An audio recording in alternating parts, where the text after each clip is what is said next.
இனி இட்லி பாத்திரம் வேண்டாம், தோசைக்கல் கூட வேண்டாம். கடாயில் இட்லி மாவை ஊற்றி பாருங்கள். ஒரு கடாய் அடுப்பில் வச்சுக்கோங்க. 1.5 கப் அளவு இட்லி மாவு எடுத்துருக்கேன். மாவு ரொம்ப புளிச்சு போயிருக்கக்கூடாது. ஃப்ரெஷ்ஷான மாவில் இதை செய்யுங்க. அடுப்பை ஆன் பண்ணி கொஞ்சமாக குக்கிங் ஆயில் சேர்த்துட்டு மாவை நல்லா மிக்ஸ் பண்ணி கொடுங்க. அடுப்பை லோ ஃப்ளேமில் வச்சு கிளறுங்க. மாவை நல்லா கிளற ஒன்று திரண்டு இது போல் வரும்.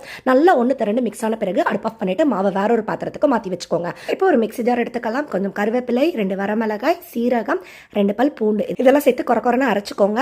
இதை நம்ம எடுத்து வச்சிருக்கிற இட்லி மாவு கலவையில் சேர்த்துக்கலாம். கொஞ்சமா உப்பு சேர்த்துக்கோங்க. ஏற்கனவே மாவுல உப்பு இருக்கும், அதனால உப்பு பார்த்து சேர்த்துக்கோங்க. இது கூட 2 பிஞ்ச் அளவுக்கு பெருங்காய பொடி, 1 ஸ்பூன் மிளகாய் தூள், நல்லா உருக்குன வெண்ணெய், ஒரு 3 ஸ்பூன் அளவுக்கு கடலை மாவு இதெல்லாம் சேர்த்துட்டு மாவை நல்லா மிக்ஸ் பண்ணி எடுத்துக்கோங்க. மாவு சப்பாத்திக்கு எப்படி பிசைவோமோ அந்த பதத்தில் இருக்கணுங்க. நல்லா சப்பாத்தி மாவு பதத்துக்கு உருட்டி எடுத்துக்கோங்க. இதுல இருந்து சின்ன சின்ன உருண்டைகளா நீல வாக்கில் இது போல உருட்டி வச்சுக்கோங்க.